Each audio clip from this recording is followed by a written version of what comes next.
প্রিয় ভিউয়ার্স, এই ভাই চিকন লোহার পাইপ কাটছেন। এটা দিয়ে তিনি কি বানাবেন দেখতে থাকুন। উনি কিন্তু পাইপটা কাটছেন, এভাবে লোহার পাইপ কেটে কেটে একের পর এক তিনি জমা করে রাখছেন। ইতিমধ্যে অনেকগুলো কিন্তু কেটে ফেলেছেন। আমরা দেখছিলাম আর ভাবছিলাম আসলে এটা কি কাজে লাগবে, বুঝে উঠতে পারছিলাম না। আপনি বুঝতে পারছেন কি না জানি না, বোধহয় আপনিও বুঝতে পারছেন না এটা কি কাজে লাগবে।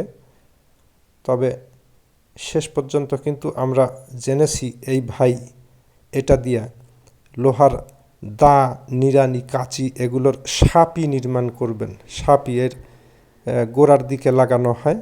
আপনারা দেখেন কিভাবে গোড়ার দিকে লাগায়। ধন্যবাদ সবাইকে।